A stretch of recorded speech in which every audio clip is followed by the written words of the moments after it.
leadership, so like what I mentioned earlier, no, I always see to it, or I always show to the whole organization that I always lead by example.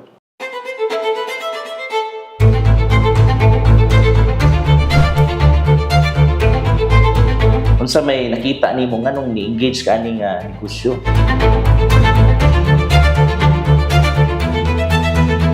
Cliche saying goes, no man is an island. Tinuod na. I cannot do it by myself. So, kumbaga, a winner is a loser who never quit.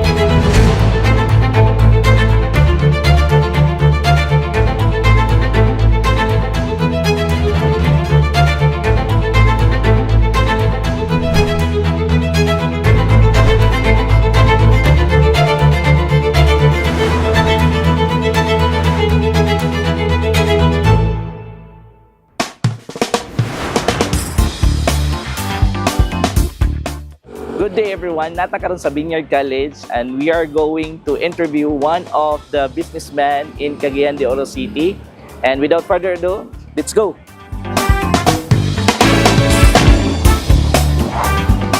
Welcome sa itong episode nga for the success stories of one of the leaders here in Cagayan de Oro City. Sir, maayong hapon! Maayong hapon. Yes, Doc. Welcome.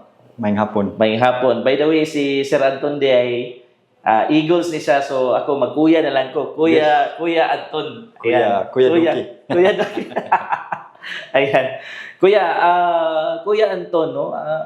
Pwede ba nato mabalaan kanus unsa nagsugod o kanus nagsugod or unsa gyud sinugdanan nga nahimong unsa gyud si Anton Padilla sa diri sa Cagayan de Oro or kanus gyud sa nagsugod?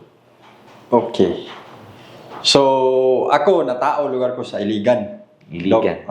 So, akong family originally is from Iligan yun. Dayon, pag edad na akong 7 years old, nibalhin may Cagayan.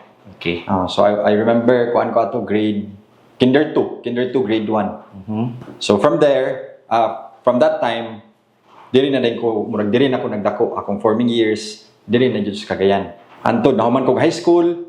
Then, fast forward to college, ni gawas kami magsuon. Di paskwela mi dito sa overseas, particularly sa Australia.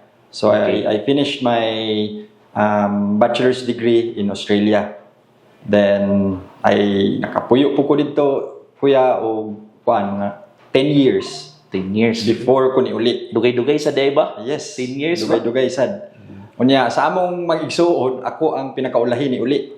Kay lagi nakauyo na style dito sa climate. Okay. So in short naganahan na yun overall. So moto nga na-convince kibali sa akong parents nga uli lang, sulayan lang mo trabaho din para at least naapoy mabuhat, ma-contribute. Contribute. So moto ni uli ko Kuya Duki. Ni uli ka. So sa pag-uli nimo diri unsa may nakita nimo nganong ni-engage ka ani nga negosyo? Okay. Kaning eskwelahan na nganong nag-aghat man ka nga or of running this kind of institution? Okay.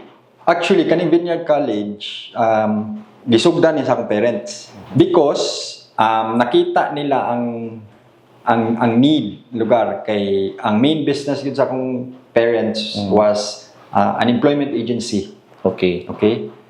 Pero, mo rewind ta balik sa kabatanunan pa sa akong mother. Ever since when she was young, gusto gid siya motukod og eskwelahan. Mo gid iyang pangandoy. Mao di ay. Mo na diha nagsugod una. Okay.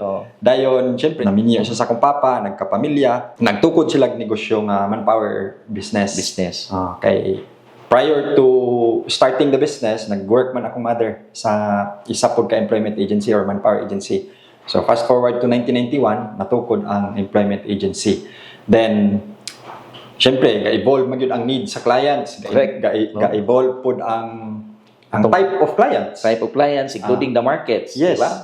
Ga-evolve. Kay nagka-dugang man ang clients. Example, ang Pizza Hut nationwide, client man sa sa manpower agency. Okay. So obviously manginahanglan sila food service Food crew, services, yeah. ang inana. So mo nang natukod ang eskwelahan. Ang Vineyard College na sa mga programs, di ba? Unsa may ang Yes, Doc. unsa man nga mga programs ang i-offer sa Vineyard College? Okay. Initially, gi-open ato nga mga courses or gi-offer nga mga courses sa akong mother were mainly TESDA registered. Okay. So kana mga techbook courses. So nagsugod gyud siya didto sa TESDA.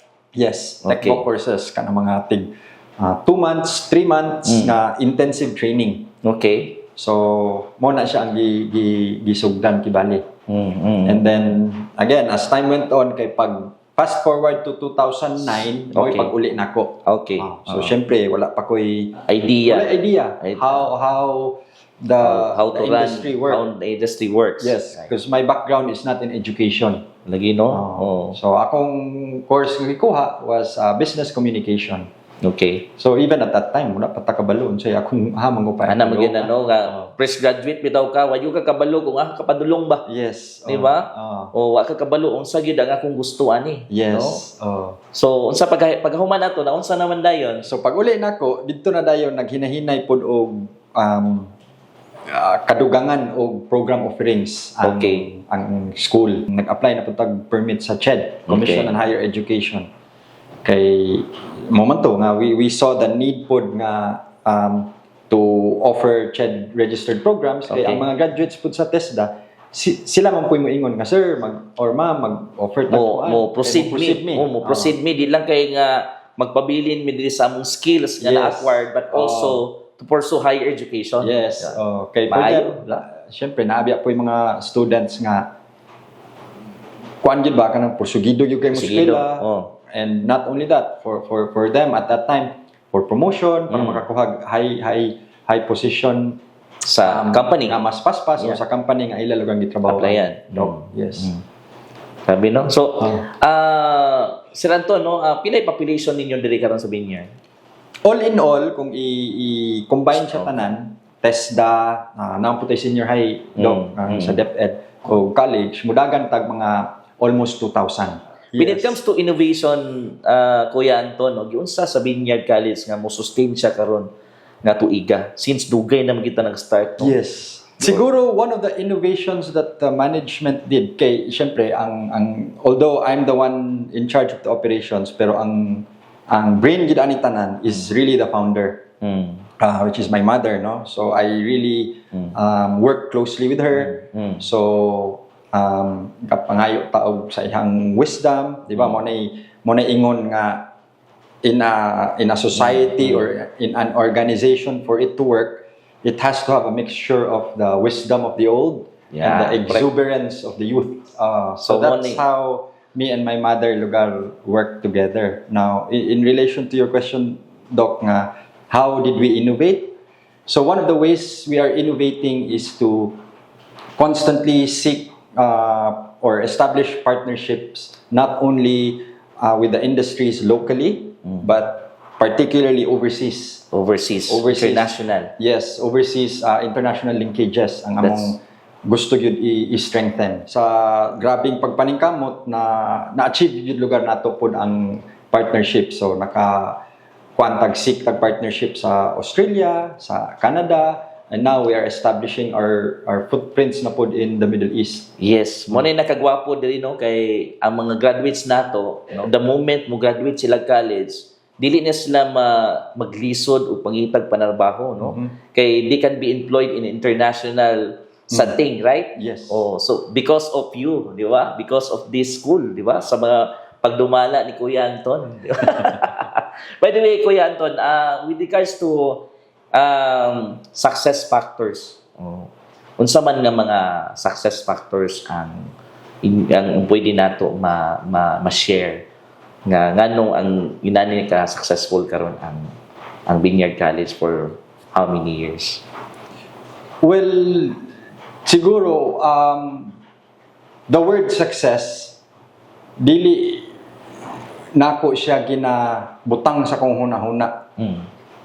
Like all the time, because when you think of achieving success, murag part of which is already stopping myself to even to even work further, work even more Yeah. to really provide what needs to be provided lugar sa mga stakeholders nato, no? Yeah. So, ang ako lang siguro, Doc, is that I constantly seek for the best. The best. The better. The better things that we can, or the organization can provide for its stakeholders. Yeah, to make it sustainable in the long run. Yes. Okay, Yes. that's good. Giunsan sa Vineyard College, sa inyong negosyong employment agency, to customer relationship. Okay.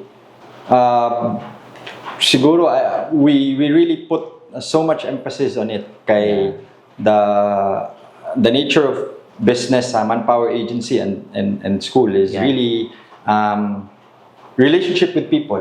Yeah. So with the employment agency, you have to have, or the Manpower Agency, you have to have good relationship with your clients for them to continuously engage with your services. Yeah. Correct. The same thing with the school.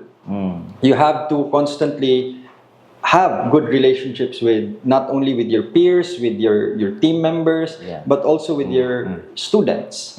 So usag yun na sa among gakuanon ba ga i-make sure sa team na tanan we have to provide harmonious relationship with the employees, with the colleagues, diba, and the team. Importante gina siya because kung natay para sa kuha magud kuya no, kung sakto ginay mo ingon nga kung natay sakto nga relasyon, that can actually build trust. Diba?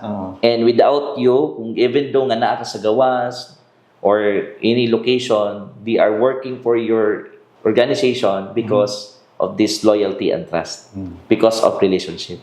Diba? Okay, wapo kayo na, no? With regards to leadership, yun sa pagdala ni Kuya Anton ang Vineyard College, including the employment agency nga gihandle ninyo. Leadership. So, like what I mentioned earlier, no? I always see to it, or I always show to the whole organization that I always lead by example. Yeah. No? And in everything I do, before I expect my team to do it, I make sure that I show them that I can do it. Kumbaga, so in all aspects lugar sa organization, I always tell them that if I can do it, so can you. Yeah. Diba? No? And I always believe manggod in really collaboration. Kay, diba, as the cliche saying goes, no man is an island. Tinuod na. I cannot do it by myself. You cannot do it by your own. Yes. Right? Definitely. Dili yun, Kuya Doc, no? Like, in anything we do, even having relationship, you cannot do it. You can't have a good relationship without having a relationship with someone. Yeah, correct. Diba? So, sakto na no nga lead by an example. Yes. No? So ikaw gyud ang mag-una. Di ba? Ikaw gyud ang mo execute una before nimo ipasa. That makita nila nga, uy, kaya man din ni boss, di ba? Kaya man din ni sir, di ba? Yeah, di lugar nila kaya, yes, di ba? Yes. So that is leading by an example. Yes, Doc. Okay, karon na magita yung mga challenges, no? Unsa nga mga challenges ang na-encounter sa Vineyard College or sa imo Kuya Anton upon running this kind of institution? Well, daghan, no? Daghan kayo. Kumbaga, too many to mention. Kato lang pinaka kuan gyud. Yes. Ang ako lang, for one, it is really a big challenge to comply with all the requirements. Requirements sa CHED. Yes, tanan regulating bodies na Regulating It's bodies. a challenge because ang ila pong ginatanaw is for us to be a good institution or a worthy institution na matagaan ka sa permit. It's very very challenging siya to comply the requirements. To comply the requirements, to look for people, to meet the standards. Yeah, to meet the standards. Because no, kunyari sa mga like mo open ka program, unya kinahanglan ka ani nga mga tawo, mga empleyado, di ba? Yes. Nagi siya i-meet up na necessary expertise and majors, di ba? Kuan biya merits, kuan biya dita. Based on merits or credentials. Credentials pa yun, no? We need to meet the credential of this faculty kung mag-open tag program, di ba? Pero giunsa man nabay challenge nimo nga in kaso mawala ang faculty yun sa pag-sustain ang program na ba kay experience ana? Yes, absolutely, Doc, no? I mean, especially during that time katong pag-start to roll out sa senior high. So all or majority of the faculty sa kaning mga TESDA courses namalhin og DepEd. Problema gina. Kaya syempre, of course, being ang imong kompetensya kay ang DepEd, ang government agency. So of course, maglisod mi private institutions nga mo match lugar sa ilahang compensation. Ang ilahang benefits. So in short, at that time, as a quick strategy kibali, Doc, no? Akong gitun-an tanan. Gitunan gyud mo tanan. Yun sa pagtuon sa tanan. Gitunan. Akong gisudlan og training. Kunyari sa TESDA, no? Pila man naka-program sa TESDA? Ang atoa karon naatay 14 qualifications. So unsa man na siya? So mainly kay nag-start man gyud ta sa kaning sa tourism sector. So naatay cookery, naatay bread and pastry, food and beverage services, bartending, barista, housekeeping, bookkeeping, and so on and so forth. So kanang 18 ka buok, 14 rather, mao na imuhang gitun-an. Dili, out of the 14, murag 8 ana, Dok, akong gitun-an. Gitun-an yun imong 8. Yes. So, grabe, no? Sakto to ingon mo ganina nga imog yung tun-an na lang yun. Yes, lead by example. Lead by example. Mo nag-ingon ako ba nga, if you, sa akong experience lang, mo tingon ko nga, before you create a certain business, you have to make sure that you have to know your business first. Yes. Ba, kinahanglan nimo matun-an unsa ang kinahanglanon sa negosyo. Like ang mga necessary skills, di ba? Importante kay na siya because kung wala kay mga necessary skills para nga negosyo mahitabo gyapon, di gyapon sa mo sustain na long run. So kinahanglan ikaw gyud na mag-una. Yes. Ikaw gyud na mag-una sa tanan, di ba? Yes. Although naka-encounter tag challenges, natagaan po tag blessings. Okay. So one of the blessings is that katong mga challenges nga na-encounter, natagaan og blessing ang eskwelahan, pinaagi sa mga kauban pod nga ni join sa ato nga nitabang pod yun og sulbad sa mga challenges. Okay. So mo tay akong ingon nga no man is an island, so dili na mo to mga overcome nga mga challenges kung wala pod akong team. Okay. Inana. So I give credit to the team also, the team as a whole. Grabe ba? Grabe gini mong experience with regards to the challenge, no? Yes, Doc. To maintaining your employees diri sa Binyag College, diri sa imong employment agency. Yun sa man imo pag-atiman sila. Okay. Di man ginato hawak tanan. Yeah. No? Especially ang ilaha pong lahi-lahig needs kada tao, lahi-lahig panghunahuna kada tao. So in other words, dili na ko na ma-satisfy tanan. Okay. Or as the company, dili na ma-satisfy sa kumpanya tanan.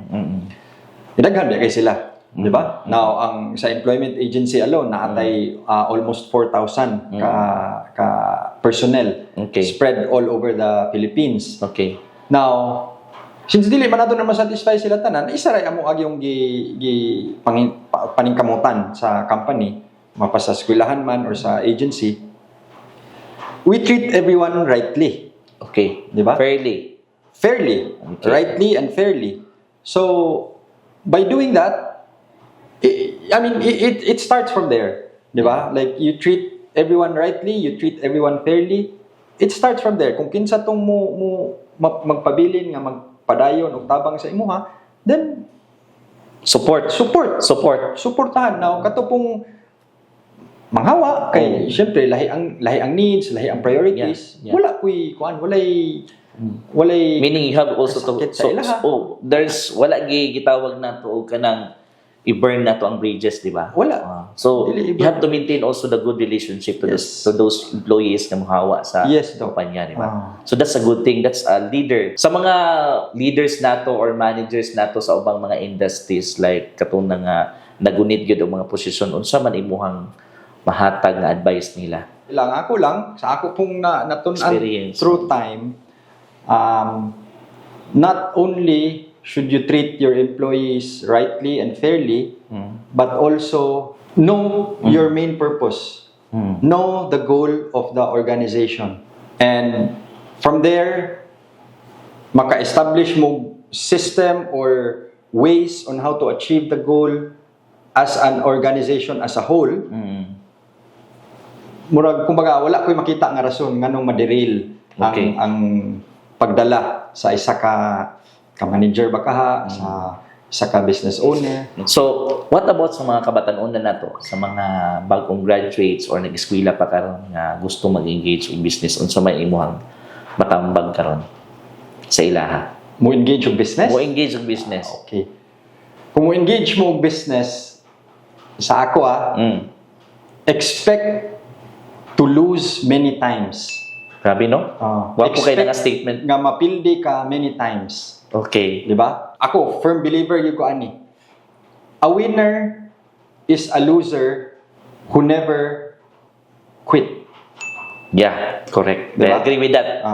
That's why na-achieve niya ang winning moment. Okay. 'Di ba? So in other words, kung mo engage man gud og business, daghan yung balakid nga maagian, Dok. Daghan og mga trials. Daghang trials, Daghan sufferings. dili Too many tanan. daghan kay mga sacrifice nga imuhang maagian. Sakripisyo. Grabe nga sakripisyo, di ba? Daghang trade-off. Daghang trade-off, di ba?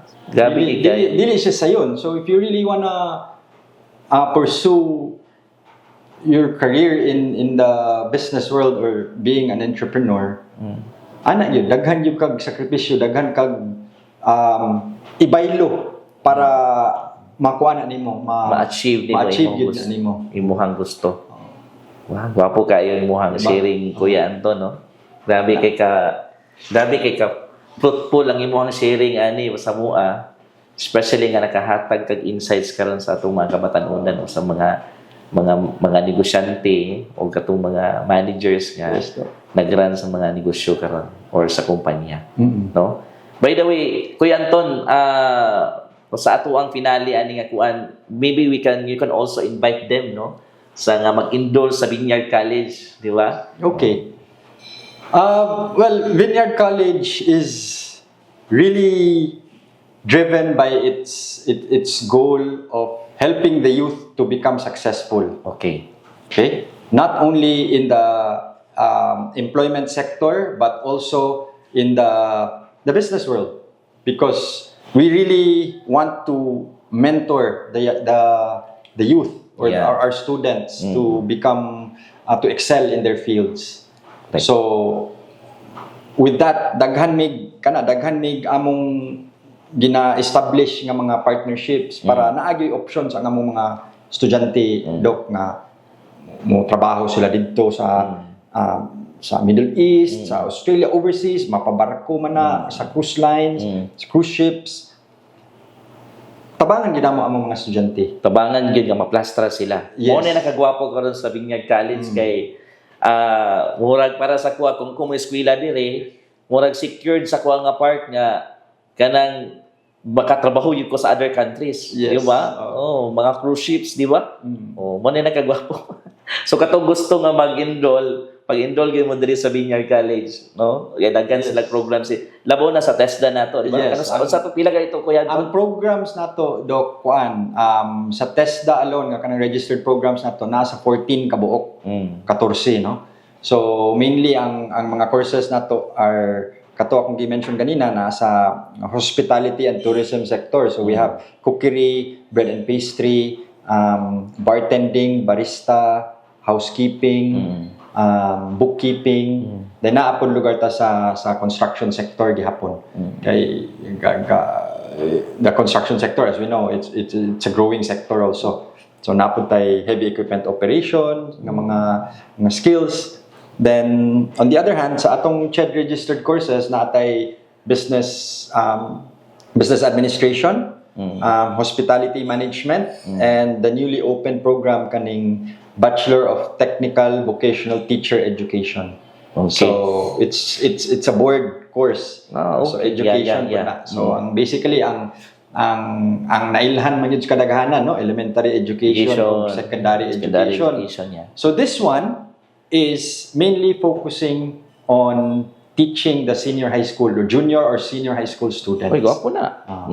Kay kanadaan pag graduate nila Dok, naa sila TM1. Kaning TM1 trainers methodology mo ni siyang requirement or prerequisite for you to be able to teach Senior high school.